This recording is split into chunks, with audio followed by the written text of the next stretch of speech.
El día de hoy vamos a comenzar a compartir pantalla. Me confirman que pueden ver la pantalla, por favor.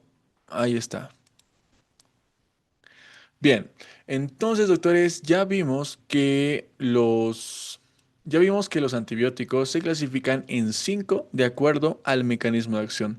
Inhibidores de la síntesis de la pared bacteriana, inhibidores o que producen una alteración a nivel de la membrana plasmática, los inhibidores de la síntesis de proteínas, los que generan alteración en la síntesis de ADN y ARN, y los últimos que producen alteración en el metabolismo o en las rutas metabólicas de los o las bacterias. Bien, ya vimos los primeros dos, ahora pasemos a ver el tercero, que son aquellos que afectan directamente la síntesis de las proteínas. Y acá tenemos a quienes, tenemos a las estreptogranminas, al cloranfenicol, a las lincosamidas, al linesolid y también a los macrólidos, a las tetraciclinas y a los aminoglucósidos. Bien, entonces nuevamente para saber dónde es que van a actuar, pues revisemos a la bacteria. ¿Dónde actúan estos? Actúan específicamente acá a nivel de los ribosomas, que se encarga principalmente de qué? Principalmente de traducir el ARN mensajero y posteriormente producir los aminoácidos correspondientes de cada proteína. Entonces, para entender cómo es que actúa cada uno, pues vamos a hacer un zoom directamente a la parte de los ribosomas. Bien, entonces tenemos acá al citoplasma. Tenemos acá la membrana plasmática, ya que tenemos a la pared celular. Lo que nos interesa acá va a ser el citoplasma. Y dentro del citoplasma tenemos a quienes, tenemos a los ribosomas. Los ribosomas que como les dije tienen dos subunidades, una subunidad 50S y una subunidad 30S. Al mismo tiempo, cuando hablamos de la subunidad 50S, esta dentro va a tener tres sitios importantes, que van a ser uno, el sitio E, el sitio P y el sitio A. Todos estos muy importantes. ¿Por qué? Porque acá, para entender cómo es que ocurre y cómo es que funciona cada antibiótico, tenemos que entender cuáles son los pasos para la formación y liberación de aminoácidos y posteriores proteínas. Bien. Entonces tenemos acá al ribosoma y tenemos acá también al ARN mensajero que va a ser justamente el que va a ser leído a partir de los mismos. Ahora, para justamente entender la formación y síntesis de proteínas, vamos a ver que estas se logran a partir de tres pasos, que son, número uno, la iniciación, número dos, la elongación y número tres, la terminación. La elongación a su vez se divide en tres pasos que van a ser reconocimiento de codón, formación del enlace peptídico y finalmente la translocación. Bien, entonces, ¿qué va a pasar acá? Que en primera instancia todo esto va a iniciarse. ¿Va a iniciarse dónde y cómo? Se va a iniciar específicamente a nivel de la subunidad 50S, específicamente en un sitio determinado, que va a ser el sitio P. Entonces, miren, directamente tenemos acá que en el sitio P se inicia justamente la lectura y posterior síntesis de proteínas en este sitio. ¿A partir de quién? A partir de este que es el ARN de transferencia, que tiene justamente su aminoácido correspondiente. ¿Qué es lo que hace?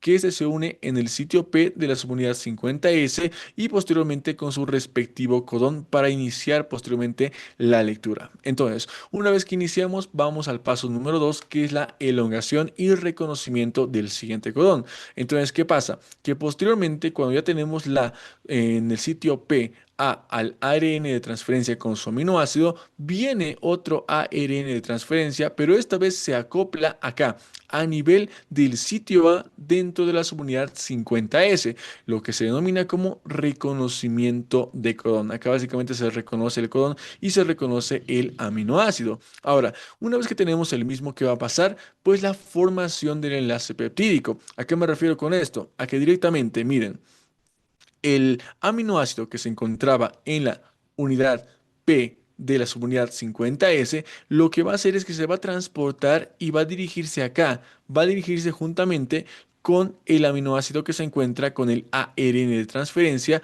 dentro del sitio A. Entonces tendremos como resultado justamente el ARN de transferencia con dos aminoácidos dentro del sitio A, dentro de la subunidad 50S. Básicamente es la formación del enlace peptídico. Bien, una vez que se forma este pequeño enlace peptídico, ¿qué es lo que pasa? Vamos al siguiente paso, que es la translocación. ¿Qué significa translocación? No es nada más que el paso directamente justamente de el ARN de transferencia con los aminoácidos correspondientes del sitio A hacia el sitio P. Miren, se transporta del sitio A hacia el sitio P con sus dos aminoácidos y posteriormente, ¿qué hace el ARN de transferencia que se encuentra en el sitio P? Lo que va a hacer directamente es pasar al sitio E y posteriormente retirarse. Es básicamente un movimiento o translocación. Bien.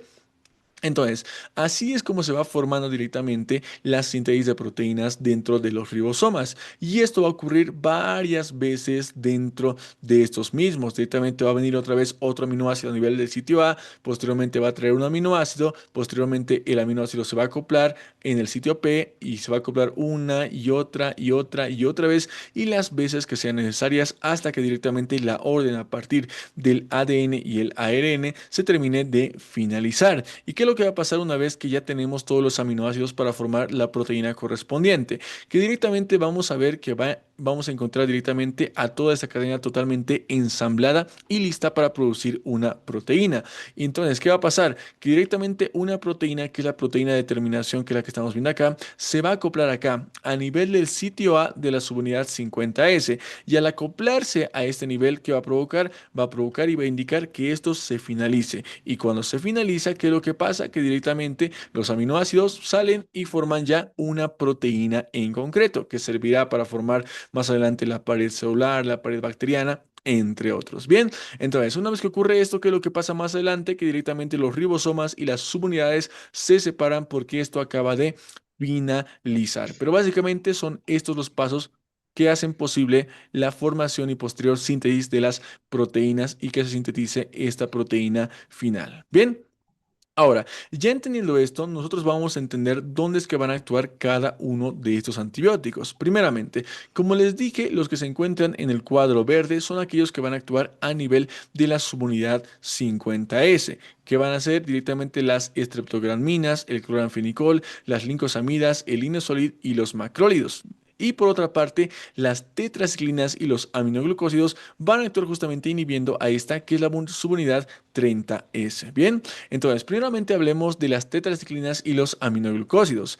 Estos van a actuar, como les dije, a nivel de la subunidad 30S, pero ¿cómo lo van a hacer? Primero, las tetraciclinas lo que van a hacer es evitar el paso uno dentro de la elongación, que es el reconocimiento del codón. Básicamente van a evitar que el ARN de transferencia juntamente con su aminoácido se ensamble con el codón que se encuentra en esta parte y de esta forma pues va a inhibir a la subunidad 30S y por ende va a impedir que se forme más adelante la síntesis de proteínas. Por otra parte, cuando hablamos de los aminoglucósidos, estos también van a actuar acá a nivel del reconocimiento de codón en el segundo paso, que es la elongación, pero también van a actuar acá, van a actuar evitando justamente la lectura de este ARN mensajero justamente al iniciar y al ya ser reconocido a partir del ARN de transferencia en el momento de la iniciación. Bien.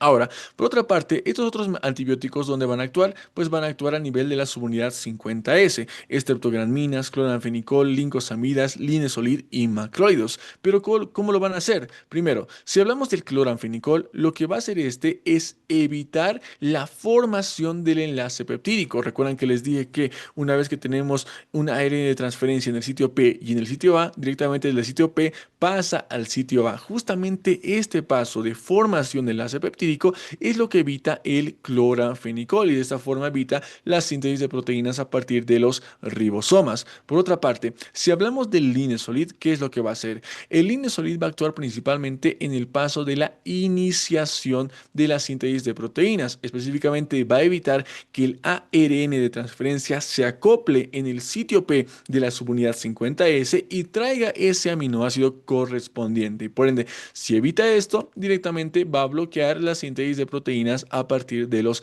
ribosomas. Por otra parte, si hablamos de los macrólidos y las lincosamidas, estas van a actuar de forma conjunta. ¿A qué nivel específicamente? A nivel de la formación del enlace peptídico, al igual que el cloranfenicol, pero no solamente ahí, sino que también van a actuar a nivel del paso número 3 dentro del paso 2, que era la elongación, que es la translocación, justamente el movimiento que hacían los ARN de transferencia, justamente para posteriormente uno retirarse y el otro avanzar al sitio P para permitir más adelante nuevamente la formación de cadena peptídica. Es por eso que los macrólidos y las lincosamidas son bastante fuertes y efectivos cuando hablamos de antibióticos. Bien.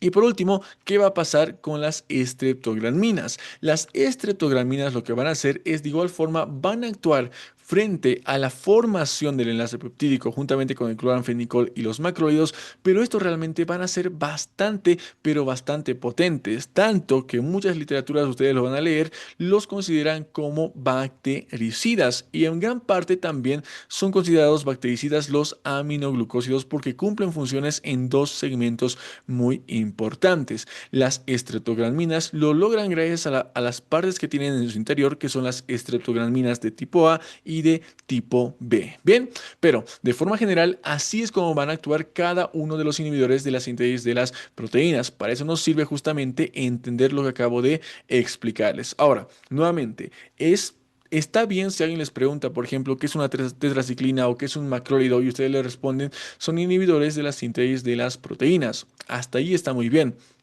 Pero si ustedes aparte de eso, por ejemplo, si les preguntan qué son tetraciclinas y responden, tetraciclinas son inhibidores de la síntesis de la pared bacteriana que actúan principalmente inhibiendo la subunidad 30S, está igual bastante bien. Ahora, si quieren ser mucho más específicos, pues también pueden hacerlo como les dije, por ejemplo, el cloranfenicol. ¿Qué es lo que hace?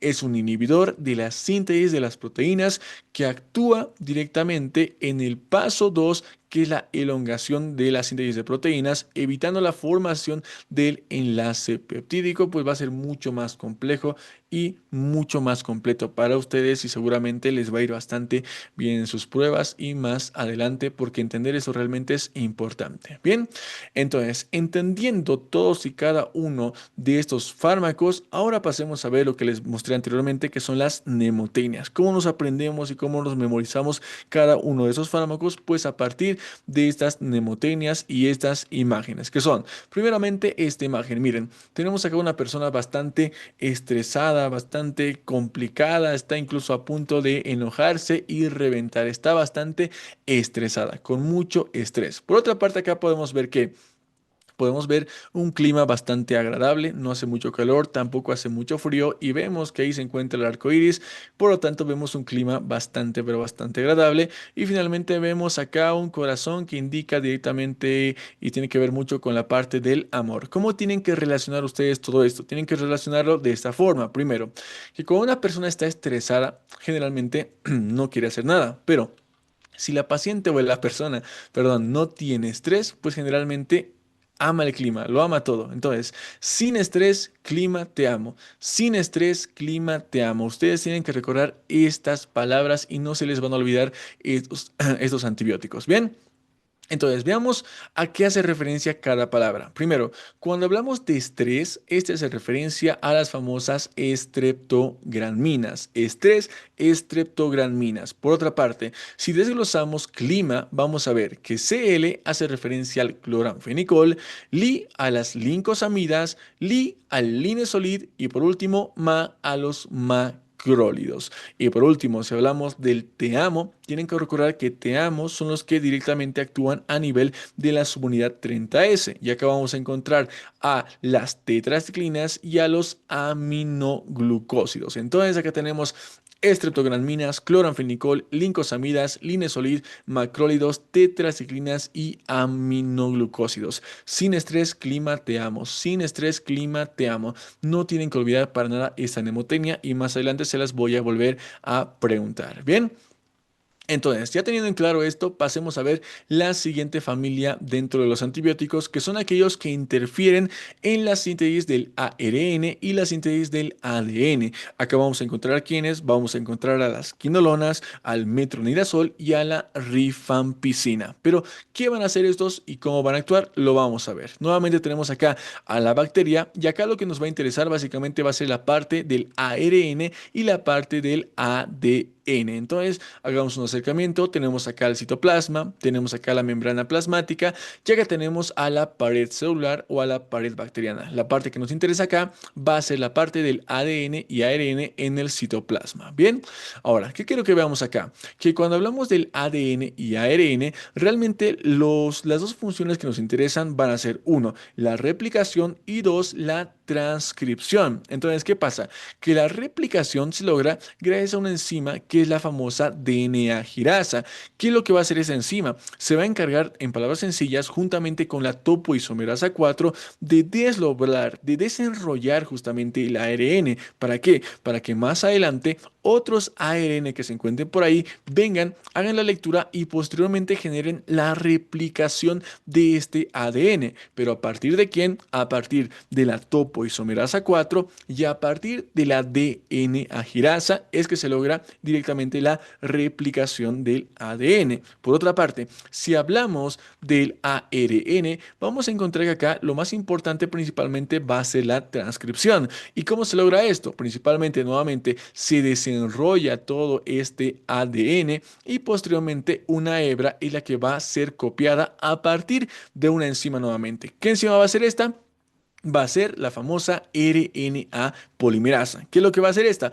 Va a comenzar a leer esta hebra dentro del ADN y posteriormente esta hebra copiada pues va a resultar en lo que estamos viendo acá, que es el ARN mensajero. El ARN mensajero que posteriormente lo que va a hacer es viajar donde se encuentra el ribosoma y es ahí donde va a ser traducido y posteriormente se van a liberar diferentes aminoácidos y proteínas. Bien, entonces acá podemos encontrar que realmente tres son las enzimas más importantes: topoisomerasa 4, DNA girasa, que hacen posible la replicación, y la RNA polimerasa, que hace posible la transcripción. Bien, entonces ya viendo eso, ¿dónde es que va a actuar cada uno de esos medicamentos? Primero, si hablamos del metronidazol que se encuentra acá, este va a actuar directamente de forma indiscriminada a nivel del ADN.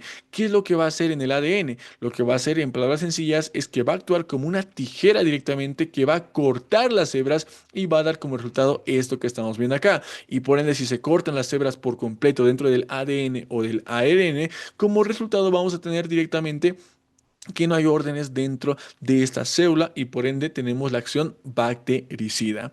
Por otra parte, si hablamos de las quinolonas, ¿qué es lo que van a hacer estas? Las quinolonas se van a encargar principalmente de inhibir a quienes, inhibir a la enzima DNA girasa e inhibir la enzima topoisomerasa 4. De esta forma van a evitar el desdoblamiento del ADN y posterior replicación del mismo. Y si no se puede replicar, de igual forma vamos a cumplir a partir de ello una función bactericida. Bien. Y por último, si hablamos de la rifampicina, ¿qué es lo que va a hacer la rifampicina? La rifampicina, por lógica, pues va a actuar a nivel de la transcripción, específicamente evitando la formación del ARN mensajero. ¿Y cómo lo evitamos? Lo evitamos inhibiendo o bloqueando directamente a esta, que es la enzima RNA polimerasa. Si esa se bloquea, directamente no hay ARN mensajero, no hay transcripción y más adelante no va a haber la traducción del mismo. Y de esta forma es como logramos directamente evitar que se produzca la replicación, la transcripción a nivel del ADN dentro de justamente la bacteria. Y logrando esto, pues logramos la acción bactericida. Bien, ahora, ¿cómo es que nosotros aprendemos esto de forma sencilla? Nuevamente a partir de mnemotecnias. Y la mnemotecnia que quiero que ustedes recuerden acerca de esto es justamente esta imagen. ¿Quién vio esta película? ¿Quién vio esta película, doctores? Es la película de Spider-Man, no sé si recuerdan. ¿Quién recuerda cómo se llama la protagonista de Spider-Man? ¿Alguien recuerda, doctores? Mary Jane, Mary Jane, correcto. ¿Y cómo se llama Spider-Man, doctores? ¿Cuál es su nombre verdadero? el Peter Parker. Exacto, doctor, muy bien.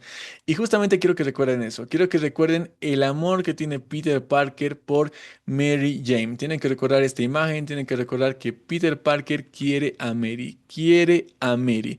Y si desglosamos esas palabras, pues justamente es lo que estamos viendo acá. Miren, ki, que hace referencia a las quinolonas, me hace referencia al metronidazol y ri, que hace referencia a la rifampicina. Entonces, cuando les pregunten, ¿cuáles son los fármacos que interfieren en la síntesis de ADN y ARN? Ustedes recuerdan y relacionan, y yo relaciono esto, miren, ven el ADN, cómo se encuentra todo enrollado, también se ve así la parte de las telarañas del hombre araña. Entonces ustedes recuerden que el ADN se encuentra enrollado, recuerden y relacionen la telaraña, y posteriormente a partir de ello, pues recuerden, quiere a Mary, y ahí tienen quinolonas, metronidazol y la rifampicina, doctores. Bien.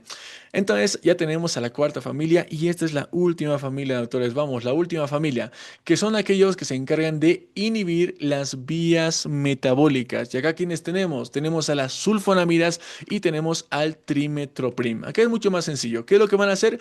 Van a directamente evitar y actuar frente a estas rutas metabólicas. De igual forma, entonces, hagamos un acercamiento a nivel del citoplasma. Tenemos el citoplasma, tenemos a la membrana plasmática y tenemos acá a la pared celular o pared bacteriana. Bien. Entonces, como les dije, todo nace a partir del PABA. ¿Qué es el PABA? Es el ácido para aminobenzoico. Es el principal precursor del ácido fólico. ¿Pero qué va a hacer el PABA? El PABA se va a unir a la famosa tiridina. ¿Y juntos qué es lo que van a hacer? Juntos, en conjunto, más adelante, con la enzima dihidroteroato sintetasa, van a formar finalmente al ácido dihidroteroico. Repito, el PABA más la tiridina, juntamente con la enzima dihidroteroato sintetasa, van a formar al ácido dihidroteroico. Posteriormente, este ácido dihidroteroico, ¿qué es lo que va a hacer? Que va a sumarse al glutamato y posteriormente va a dar origen al ácido dihidrofólico. Miren, ya estamos comenzando a hablar un poco de ácido fólico, ácido dihidrofólico. Y posteriormente, este ácido dihidrofólico, con ayuda de la enzima dihidrofolato reductasa, ¿qué es lo que va a hacer? Va a dar origen finalmente al ácido tetrahidrofólico. Va a dar origen al ácido tetrahidrofólico. Y este justamente es el que les dije que era muy importante. ¿Por qué? Porque es la materia prima fundamental cuando hablamos de las purinas y las pirimidinas. Recordando que las purinas son la guanina y la adenina y las pirimidinas pues son representadas por la timina. ¿Por qué son importantes estas? Porque justamente son la materia prima fundamental que utiliza tanto el ADN como el ARN para su posterior síntesis. Entonces, si no tenemos directamente purinas, pirimidinas, porque no tenemos el ácido fólico, pues no va a haber ni ADN ni tampoco va a haber ARN y por ende a partir de ello se logra la acción bactericida. Bien, ahora entendiendo ello, ¿dónde es que van a actuar cada uno de estos antibióticos? Primero, si hablamos de las sulfonamidas, estas van a actuar inhibiendo a esta que es la enzima dihidroteroato sintetasa. Miren, si la enzima dihidroteroato sintetasa se bloquea, ¿qué es lo que va a pasar? Que por más que el PABA más la tiridina se lleguen a sumar, no van a poder formar juntos el ácido dihidroteroico porque no está presente el directamente o la enzima dihidroteroato sintetasa. Bien. Ahora, por otra parte, si hablamos del trimetoprim, ¿qué es lo que va a hacer? El trimetoprim se va a encargar de inhibir a la enzima dihidrofolato reductasa. Y de igual forma, si se bloquea la enzima dihidrofolato reductasa, el ácido dihidrofólico no va a poder convertirse en ácido tetrahidrofólico. Y de esta forma es como evitamos que directamente las rutas metabólicas dentro de la bacteria puedan formar purinas o puedan formar pirimidinas, doctores. Bien, entonces así es como actúan las sulfonamidas y el trimetoprim. Ahora, ¿cómo recordamos estos antibióticos? Los recordamos simplemente recordando esta imagen y básicamente transportándonos a la época navideña. Bien, acá tenemos que recordar a Santa Claus y acá tenemos que recordar a los renos, recordando que Santa Claus siempre va a llevar regalos con su trineo, doctores. Siempre va a llevar regalos con su trineo. Y tienen que recordar eso, su trineo, el trineo de Santa Claus. Y bien, acá su hará referencia a que su va a hacer referencia a las sulfonamidas y tri va a hacer referencia al trimetoprim. Su Trineo, sulfonamidas, trimetoprim, sulfonamidas, trimetoprim, que nunca, pero nunca se les olvida, doctores. Y pues esas son las 5 grandes familias cuando hablamos de los antibióticos. Y ahora quiero ver que ustedes recuerdan realmente todo lo que acabamos de llevar. Quiero que recuerden las 5 grandes familias sin chanchullos, sin absolutamente nada. Tienen que saberlo de memoria solamente con las mnemotecnias que aprendimos el día de hoy. Bien, entonces cuando hablamos, doctores, de los inhibidores de la síntesis de la pared bacteriana, dijimos que teníamos fármacos que son beta-lactámicos y fármacos no beta-lactámicos. ¿Cuál es la mnemotecnia para recordar a los antibióticos beta-lactámicos, doctores? Pecamos. Pecamos, papá. Excelente. Pecamos. Beta-lactámicos, pecamos. Bien, ¿a qué hace referencia cada uno? P, ¿a qué hace referencia? Penicilina. Penicilina. Penicilina, Penicilinas, correcto. C, cefalosporina, Cefalosporina. cefalosporinas. Cefalosporina. K, Carbapenémicos, Apolónico. monobastámicos. carbapenémicos. Mo monobalsámico, Homobactámico. y monobactámicos. Esos son los beta-lactámicos. Ya los sabemos, ya los recordamos. Ahora, para recordar a los fármacos que no son beta-lactámicos, ¿cuáles eran las mnemotecnias, doctores? Fósil, Bam, bam, bam. bam. Fósil y Van Bam. Bien, ¿a qué hace referencia cada uno? Primero, fos, Fosfomicina. Fosfomicina. Fosfomicina. fosfomicina. Sí, Cicloserina. Cicloserina. cicloserina. Va, Bacitras. Vacitracina. Bacitracina. vacitracina y van de Vancomicina. vancomicina. Excelente, doctores. Muy, pero muy bien, doctores. Bien, vamos con la siguiente familia, que son los que producen alteración de la membrana citoplasmática. Acá, ¿cuál es la mnemotecnia que tenemos que recordar, doctores? Esto era muy importante. ¿Cuál era? Pole dance. Paul Dance. Excelente, doctores. Paul Dance. ¿A qué hace referencia? Paul. Polimixinas y Polimixinas. daptomicina. Polimixinas Dap- y da. Daptomicina. Daptomicina. Daptomicina, excelente, doctores. Bien, vamos con una de las más difíciles, los que inhiben la síntesis de las proteínas. Recuerdan que les dije que teníamos aquellos que actuaban frente a la subunidad 50S y aquellos que actúan frente a la subunidad 30S. ¿Cuáles son las mnemotecnias que tenemos que recordar acá, doctores? Sin estrés, clima, te amo. Te amo. sin Excelente. Sin estrés, clima, te amo. Básicamente eso. Estrés, clima, te amo. Bien. Recuerden que el te amo generalmente se utiliza para qué subunidad, doctores? 30S.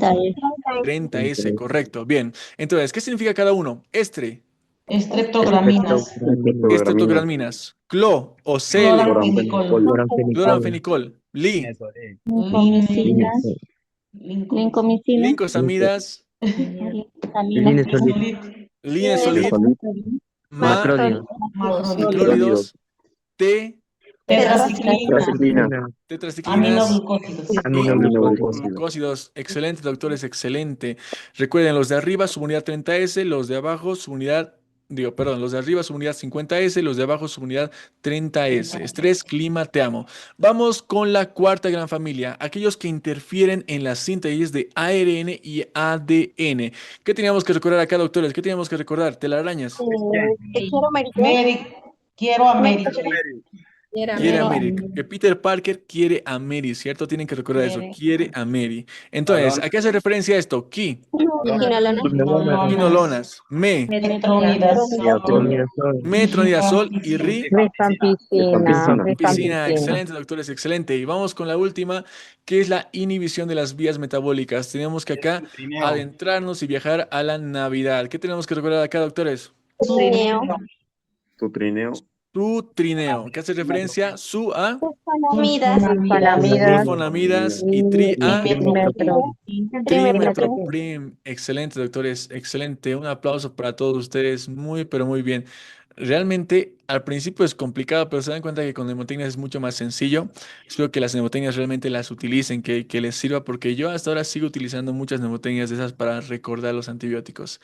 Bien, doctores, hasta ahí ya aprendimos cómo es que funcionan de forma profunda cada uno de los antibióticos. Bien, ahora, ya entendiendo esto, vamos a empezar a hablar de puntos muy importantes cuando hablamos de los antibióticos. Y un punto fundamental va a ser la estructura de los antibióticos, principalmente de las penicilinas, porque quiero que entiendan un concepto importante cuando hablamos de antibióticos. Entonces, miren, Cuando hablamos de las penicilinas, estas están formadas principalmente por tres partes, que van a ser una cadena radical, que es la que estamos viendo acá, están formadas por un anillo de tiazolidina, que es el que tenemos acá, y tienen también un anillo beta-lactámico. El más importante o la más importante estructura de todas estas va a ser esta, que es el anillo beta-lactámico. ¿Por qué? Porque esta básicamente es el que le confiere la capacidad a las penicilinas para poder eliminar y erradicar por completo a las bacterias. Bien. Ahora, ¿qué quiero que entiendan acá? Que justamente al ser esta la estructura más importante dentro de las penicilinas, también queramos o no queramos, es un blanco de las bacterias. ¿Por qué? Porque las bacterias no van a estar ahí esperando a ser asesinadas, no. Las bacterias también van a empezar a producir diferentes compuestos que van a hacer que puedan defenderse mucho mejor. Y justamente uno de los componentes más importantes pues van a ser las beta-lactamasas, que van a encargarse de principalmente eliminar o romper este anillo que estamos viendo acá. Y vamos a encontrar que, por ejemplo, dentro de los beta-lactámicos, la estructura realmente es muy similar. Miren, tenemos acá a las cefalosporinas, carapenémicos, monobactámicos y podemos encontrar que realmente la estructura es bastante similar. ¿Por qué? Porque tenemos un anillo beta-lactámico y por ende ahí es donde van a atacar las cefalosporinasas, van a atacar directamente las beta-lactamasas y van a romper este anillo a fin de defenderse. Y acá, miren, tenemos una nueva familia que son los inhibidores de beta-lactamasa que más adelante les voy a explicar a qué se refieren. Bien, pero solamente quiero que entiendan esto, que realmente cuando hablamos de las bacterias no se van a quedar con los brazos cruzados esperando ser destruidas. No, estas también aprenden a defenderse.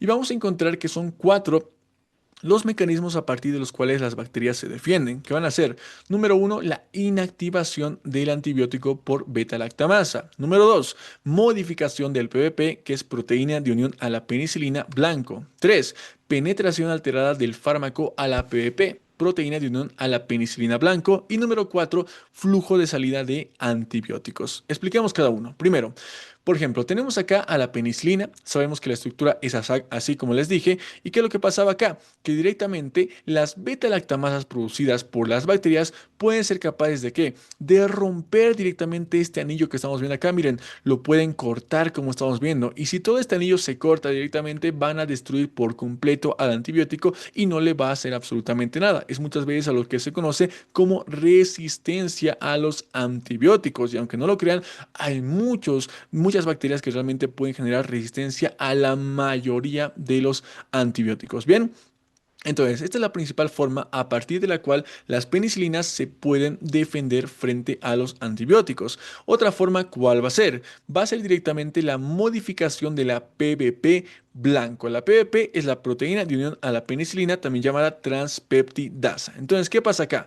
Que tenemos acá a la transpeptidasa, que es la PBP, y justamente es acá donde la penicilina llega y se une. Sabemos eso. Pero ahora, ¿qué pasa? Que directamente la bacteria llega a darse cuenta de que la penicilina cada vez que ingresa se acopla a esa transpeptidasa y justamente le provoca mucho daño. Y es por eso que dice la bacteria, ¿saben qué? No, esa transpeptidasa nos está jugando en contra porque ahí se acoplan la mayoría de los antibióticos y posteriormente nos erradican. Hay que cambiar esto y es justamente lo que hacen. Lo que hacen es modificar el sitio de unión de la penicilina. Lo modifican de esta forma. Miren, por ejemplo, hemos modificado a la transpeptidasa y ahora ya no tiene una forma como la tenía acá. De tal forma que cuando la penicilina venga y quiera acoplarse a este nivel, no va a poder hacerlo. ¿Por qué? Miren, no va a poder hacerlo porque directamente no encaja, no embona. Ha habido una modificación de la transpeptidasa blanco. Y si esta modificación existe, pues por más que el paciente consuma grandes cantidades y dosis de penicilina, no va a hacer absolutamente nada frente a la bacteria. Bien. Ahora, otra forma a partir de las cuales las bacterias se llegan a defender va a ser a partir de la penetración alterada del fármaco a la proteína de unión a la penicilina blanco. ¿A qué me refiero con esto? Aquí directamente miren, la penicilina lo que hace es ingresar fácilmente a través de la membrana plasmática. Pero ¿qué pasa? ¿Cómo ingresa? Ingresa generalmente a partir de porinas, a partir de transportadores y demás. Pero ¿qué pasa? Que de igual forma la bacteria entiende que esas porinas muchas veces actúan como puertas para las penicilinas. Por ende, configuran esas porinas de tal forma que, miren, cuando ingrese la penicilina directamente, esta no logre ingresar. Miren, no logra ingresar. ¿Por qué? Porque la porina ha sido modificada y por ende hay una penetración alterada del fármaco a la directamente bacteria. De esta forma, miren, y de esta forma no logra ingresar. Bien, y si no logra ingresar, pues la penicilina se encuentra inactiva. Y por último tenemos al flujo de salida de antibióticos. ¿A qué me refiero cuando digo esto? A que directamente, nuevamente, la penicilina puede ingresar a nivel de la bacteria a partir de las porinas. Pero ¿qué pasa? Que aparte de una porina directamente, como la bacteria entiende que la penicilina puede ingresar fácil a partir de esa porina, lo que hace es crear un flujo de salida de antibióticos, que va a ser justamente esta, que es una bomba de flujo, que es lo que va a permitir que directamente la penicilina, miren, ingrese a partir de la porina, pero posteriormente rápidamente salga nuevamente, ingrese a partir de la porina, pero ni bien ingrese y no va a permitir hacer su función, va a salir bastante rápido a partir de esta bomba de flujo que constantemente va a estar liberando y liberando a la penicilina o al antibiótico que quiera producir daño a la bacteria. Y por ende, pues la penicilina va a quedar totalmente inactiva. Estos son los mecanismos, doctores, doctoras, a partir de los cuales las bacterias pueden defenderse de cada uno de los antibióticos. Bien, ahora, entendiendo esto, un concepto muy importante también que generalmente tenemos que entenderlo más cuando hablamos de antibióticos va a ser el concepto de hipersensibilidad. ¿Qué es la hipersensibilidad? La hipersensibilidad a los fármacos es una reacción adversa, anormal e impredecible que ocurre cuando el sistema inmunológico reconoce un medicamento como una sustancia extraña y desencadena una respuesta exagerada. Básicamente lo que conocemos como alergia o hipersensibilidad al medicamento. Y ahora, ¿qué es lo que pasa acá? Que directamente una persona puede presentar, por ejemplo, esto, miren, erupciones, puede presentar rash cutáneo, puede presentar eritema y demás. Entonces, ¿qué tenemos que hacer nosotros antes de administrar un antibiótico? Pues tenemos que hacer la prueba de hipersensibilidad, que consiste en qué? En la principal, ¿cuál va a ser? La prueba intradérmica, que consiste en inyectar una mínima cantidad del fármaco en la dermis, como estamos viendo acá, esperar que pase entre 15 a 20 minutos y posteriormente ver si hay una respuesta exagerada directamente en el cuerpo del paciente. Hay enrojecimiento, hay eritema, hay prurito y demás. Y si no hay nada, pues significa que podemos utilizar el antibiótico sin ningún tipo de problema. Y esto es mucho más evidente cuando puede haber un riesgo de reacción sistémica. Ahora, ¿por qué esta parte se reitera más que nada en los antibióticos? Porque según muchos estudios que han realizado, los antibióticos son los que mayor hipersensibilidad generan en los pacientes. ¿Seguidos de quiénes? Seguidos de los AINES. AINES como quiénes, AINES como el paracetamol, AINES como el diclofenaco, como el ketorolaco y demás. Y sí, los pacientes también pueden ser alérgicos al paracetamol y a cualquier tipo de AINE e incluso a los antibióticos. Y después, más lejano, ya encontramos a hipersensibilidad a los opioides, a los antihipertensivos y demás. Pero antibióticos, segundo AINES, son los más comunes, doctores. Bien, entonces, esto es lo que tenemos que hacer y si esto pasa, pues ya podemos utilizar los medicamentos sin ningún tipo de problema ni inconveniente. Ahora, entendiendo esto, acá tenemos la clasificación que justamente les mostré, pero vista desde otra parte, desde otra perspectiva, porque creo que la vean de todas las perspectivas. Miren, acá nuevamente tenemos a los que producen inhibición de la síntesis de la pared celular, beta-lactámicos y no beta-lactámicos, los que inhiben la síntesis de proteínas, los que actúan a nivel de la síntesis del ADN y ARN, los que evitan la síntesis del ácido fólico. Bien, y justamente son los medicamentos que les mostré: penicilinas, cefalosporinas, carbapenémicos, monobactámicos, inhibidores de beta-lactamasa, glicopéptidos y demás. Aquí tenemos a los aminoglucósidos, tetraciclinas, macrólidos, lincosamidas y todos los medicamentos. Y vemos que dentro de cada familia, principalmente de la familia de las penicilinas, por ejemplo, tenemos otras subfamilias que van a ser las penicilinas naturales, aminopenicilinas, carboxipenicilinas y ureidopenicilinas. Todas van a tener el mismo o la misma acción. Y acá, por ejemplo, encontramos a la famosa amoxicilina, la ampicilina, la penicilina G, la penicilina benzatínica, entre otros. De igual forma, cuando hablamos de las cefalosporinas, encontramos que estas se dividen en generaciones. Cefazolina de primera generación, tenemos las de segunda, tercera, cuarta y quinta generación. Todas estas van a tener el mismo mecanismo de acción, solamente que van a ser mucho más afines a ciertos microorganismos, ya sea gran positivos o gran negativos. También tenemos a los carapenémicos, monobactámicos, y acá vemos una familia nueva que les mencioné hace un momento, que son los inhibidores de la beta-lactamasa. Generalmente a estos se los considera dentro de la familia de los beta-lactámicos. ¿Por qué? Porque siempre o en la gran mayoría de las veces se los va a combinar justamente con estos. ¿Y qué van a hacer estos? Van a hacer lo que dice su nombre, inhibir a las beta-lactamasas. ¿Qué eran las beta-lactamasas? Justamente las que se encargaban de ingresar dentro de la bacteria y posteriormente romper el anillo beta-lactámico. Es por eso que muchas veces ustedes van a encontrar que se combina amoxicilina más ácido clavulánico o directamente piperacilina más el tazobactam. ¿Por qué?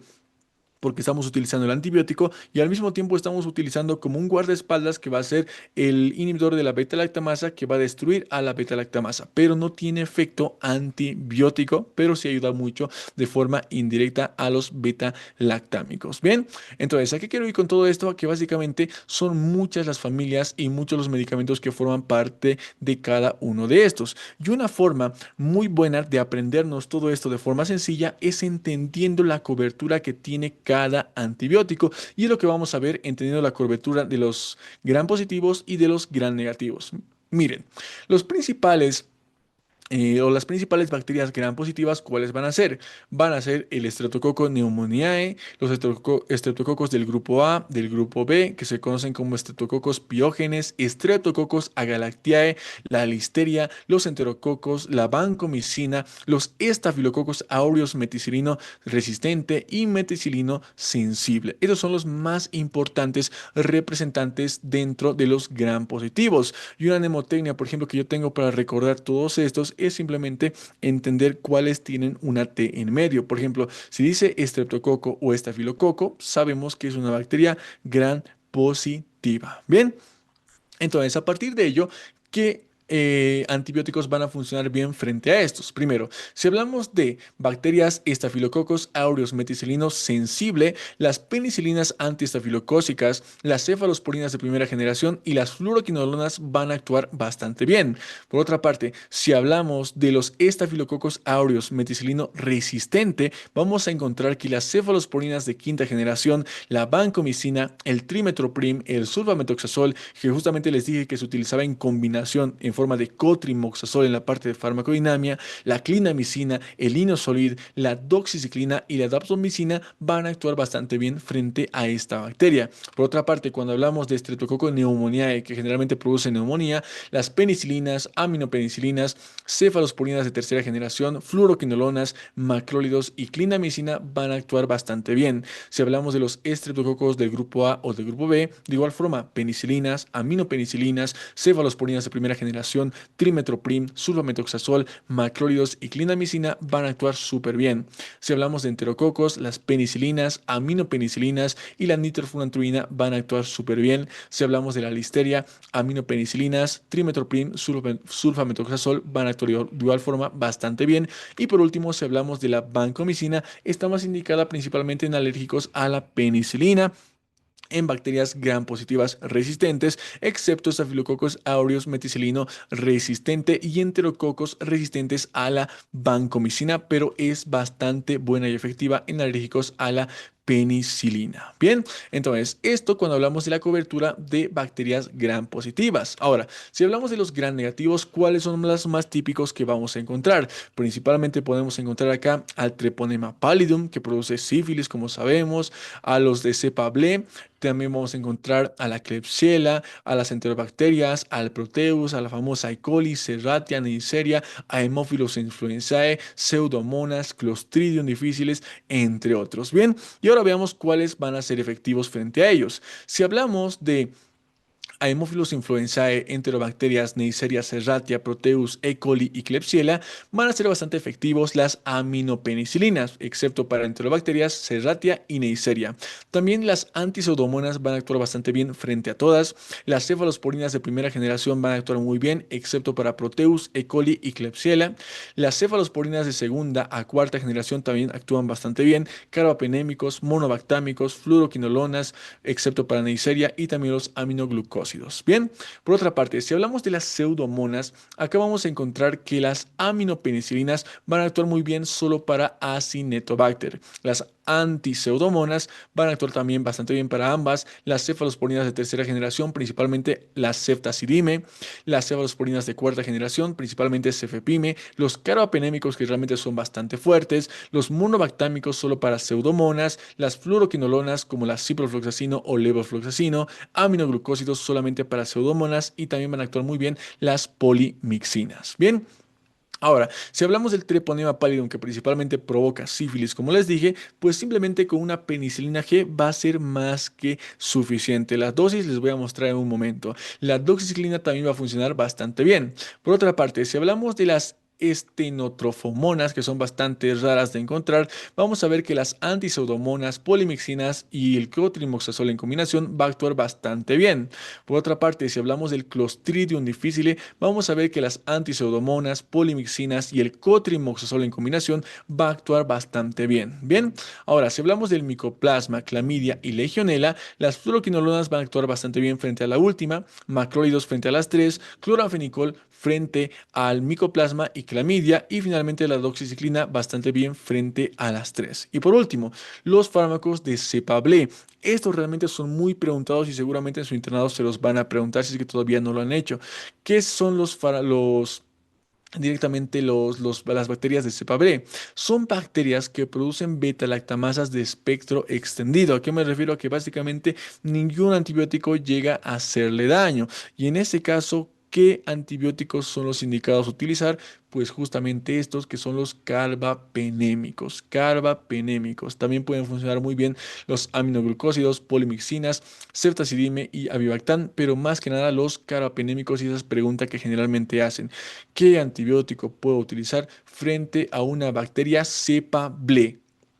Y la respuesta es carbapenémicos. Bien, y estos son todos directamente los antibióticos que se puede utilizar frente a las bacterias gram negativas. Ahora, de igual forma, una forma muy buena de recordar cada una de las funciones es a partir de determinar las enfermedades que tiene el paciente. Por ejemplo, las más comunes, ¿cuáles son? Una es las patologías pulmonares, caracterizadas por neumonía adquirida en la comunidad o neumonía nosocomial. Si un paciente tiene NAC, generalmente las fluoroquinolonas, betalactámicos, ceftriaxona y macrólidos o doxiciclina van a ser bastante ideales.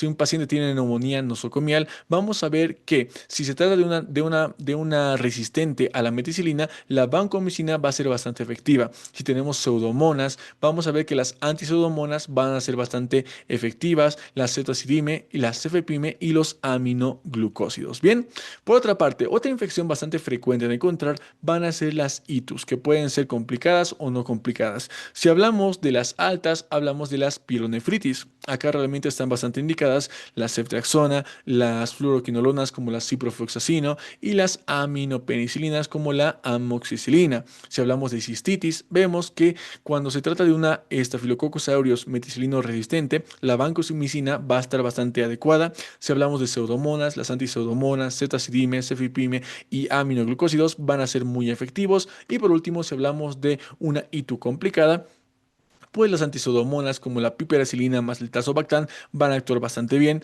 También vamos a ver que cuando tenemos Staphylococcus aureus resistentes a la meticilina más enterococos, la vancomicina va a ser la ideal, y si estamos frente a enterococos, pues las aminopenicilinas van a ser suficientes. Otro tipo de infección bastante frecuente va a ser una gastritis producida por algún tipo de infección, que generalmente se produce por bacterias gram negativas más anaerobios. En este caso, los carbapenémicos, antiseudomonas, metronidazol más fluoroquinolonas, metronidazol más ceftriaxona o metronidazol más el cefepime van a ser bastante ideales. Por otra parte, si hablamos de infecciones a nivel de la piel que se pueden dar por Staphylococcus aureus meticilino sensible o resistente, más estreptococo del grupo A o estreptococo del grupo B, vamos a ver que por vía oral la dicloxacilina o cefalexima va a ser ideal, por vía intravenosa la nafcilina o oxacilina o cefazolina van a ser ideales también, y si hablamos del segundo, vamos a encontrar que por vía oral el trimetoprim más el sulfametoxazol o la doxiciclina más la clindamicina o por vía intravenosa la vancomicina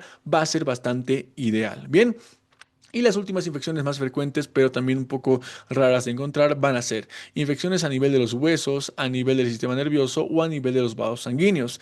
A nivel de los huesos vamos a ver que va a depender de la bacteria causante. Si es provocada por un Staphylococcus aureus meticilino resistente, vamos a ver que la vancomicina es ideal. Si hablamos de Neisseria, la ceftriaxona es ideal. Si hablamos de pseudomonas, la cefepime y la ceftazidime son ideales. Si hablamos de un paciente que tiene una meningitis que sea adquirida en la comunidad o una meningitis nosocomial, vamos a encontrar que la vancomicina, ceftriaxona y ampicilina van a ser ideales para la primera, y para la nosocomial vamos a encontrar que si se trata de una infección por Staphylococcus aureus meticilino resistente, la vancomicina va a estar bastante indicada, y si se provoca por pseudomonas, la cefepime. Y por último, si hablamos de infecciones a nivel de los vasos sanguíneos que pueden llegar a provocar incluso una sepsis a futuro en el paciente, se provocan por Staphylococcus aureus meticilino resistentes, vamos a ver que la vancomicina es realmente bastante buena en esos casos, y si solamente se provoca por bacterias gram negativas, pues la piperacilina más el tazobactam van a ser realmente ideales, doctoras y doctoras. Y básicamente así es como entendemos de forma empírica cómo podemos utilizar cada uno de los antibióticos. Ahora sí, realmente parece que son muchos antibióticos para aprendernos, y realmente a partir de acá pues ya tenemos que entender cada uno, incluso se podría decir de memoria. De esta forma, miren, por ejemplo, tenemos acá las penicilinas, tenemos el mecanismo de acción que ya lo sabemos, tenemos directamente acá el espectro, tenemos puntos importantes para recordar, tenemos el uso en el embarazo y la lactancia, los efectos adversos y lo más importante, cuáles son las dosis que tenemos que utilizar y las indicaciones. Acá está lo que les dije, miren, penicilina para la sífilis, principalmente ¿cuál? La benzatínica. Para la neurosífilis, principalmente la acuosa, también sirve para la difteria, la procaínica y demás. Pero esto, doctores, ya es más que nada para memorizar, y es por eso que tengo acá justamente todo esto de los antibióticos más utilizados con justamente todo, y básicamente para esto es más que todo memoria, doctores. Ustedes ahora ya entienden la parte del mecanismo, ya entienden cómo funciona, ya entienden cómo se defienden directamente los microorganismos, y los puntos más importantes ya los tienen. Pero de acá en adelante, lastimosamente, y bueno, tenemos que memorizar, queramos o no queramos, y es por eso que acá tenemos los más importantes y los más importantes antibióticos dentro de justamente los mismos. Y es justamente lo que les dije el día de ayer. Recuerdan que les dije que les iba a pasar un material extra. Justamente es este, doctores. Justamente es este. Si pueden ver la pantalla, es justamente esto. Miren, acá tenemos flashcards que son realmente muy importantes porque resumen básicamente todos los medicamentos. Pero los que nos interesan acá y los que quiero que ustedes repasen son la parte de antibióticos. Miren, acá se encuentra la parte de los antibióticos, desde la penicilina, y nos muestra directamente a detalle lo que les estoy diciendo. Las dosis, indicaciones, contraindicaciones, espectro, si se puede o no se puede utilizar en el embarazo, efectos adversos y demás. La mayor parte ya la sabemos, pero lo demás tenemos que memorizarlo. Ya que tenemos de la oxacilina, tenemos de la amoxicilina más la ampicilina, como les dije, piperacilina más el tazobactam, tenemos a la ceftriaxona, cefalexina, tenemos alerta penem, metronidazol, vancomicina, levofloxacino y los más conocidos cuando hablamos de antibióticos, doctores. Bien. Ahora, este es un material realmente muy bueno, pero aún así quería darles otro material aparte de este, que son directamente otras flashcards, pero a partir de este libro que es muy bueno, básicamente, que es el que estamos viendo acá. Flashcards de George Brenner, que es un libro bastante bueno, pero es un poco más profesional. Este se ve bastante colorido, pero este es mucho más, ¿cómo se podría decir? Mucho más texto, pero realmente el texto es importante. Como por ejemplo, miren acá. Todos los fármacos de igual forma los van a encontrar, pero lo que nos interesa a nosotros encontrar es justamente la parte de antibióticos. Y en los antibióticos van a encontrar que es justamente lo que les dije hace un momento. Vamos a buscar algún antibiótico si es que lo encontramos. Bueno, acá podemos tener todos los antibióticos. Se ve la pantalla, ¿cierto, doctores? Están viendo la pantalla correctamente, ¿cierto? Sí, doctor, se ve. Perfecto. Bien, entonces acá van a encontrar ustedes absolutamente todo. En el otro es bastante bonito si quieren verlo, tiene muchos colores y demás, pero este va a ser mucho más profundo. Por ejemplo, miren, si hablamos de un medicamento, a ver, uno conocido, vamos a buscar, solo me aparecen desconocidos, a ver. Es que realmente está muy completo. A ver, vamos a ver, creo que está por partes. Creo que estaba en la parte final, la parte de los antibióticos. Por ejemplo, aquí miren, tenemos el Celecoxib. Aquí nos muestra la clase terapéutica. Tenemos el mecanismo de acción bastante profundo, igual como yo les expliqué. El uso clínico, consideraciones especiales, efectos adversos e interacciones. Esto, pero ya es para que ustedes se lo impriman y repasen una y otra vez, doctores, porque la parte general, la parte importante, ustedes ya se la saben. Mira, acá está el cefepime, por ejemplo. Antibiótico betalactámico, cefalosporina de cuarta generación, inhibidor de la síntesis de la pared celular o pared bacteriana, ya sabemos eso. ¿Y para qué nos sirve? Directamente, ¿qué es lo que hace? Unión a numerosas proteínas fijadoras de la penicilina y directamente lo que les dije de la PVP. Uso clínico, tratamiento de infecciones producidas por bacterias gram negativas, resistentes como, ahí les muestra el ejemplo, consideraciones especiales, efectos adversos e interacciones. Y son más de 289 páginas de puro medicamentos, doctores, para que ustedes lo puedan estudiar. Acá tenemos más de 217 para que se puedan imprimir. Y nada, espero que este material realmente se lo impriman y lo aprovechen. Ahora, ni bien terminemos la reunión, les voy a pasar este material, doctores. Y nada, les paso todo este material y también la presentación que acabamos de ver conmigo de forma completa. Y con eso finalizamos la parte de los antibióticos. Nuevamente pedirles que se impriman todo este material que les estoy enviando. Mañana, el día de mañana, nos vamos a ver con el tema de farmacología gastrointestinal, doctores. Muchas gracias a todos los 58 que se encuentran acá por quedarse hasta esta parte. Muchas gracias por atender toda la clase, doctores, doctoras, doctora Rocío, doctor César, doctora Patricia, doctor Adrián. Doctora Giovanna, muchas gracias, doctor Joel, doctora Camila, doctora Milagros. Tengan una excelente noche. Nos vemos el día de mañana y luego vamos a ya estar tranquilos el fin de semana. Tengan una excelente noche. Nos vemos mañana. Tengan un excelente día igual mañana. Chao.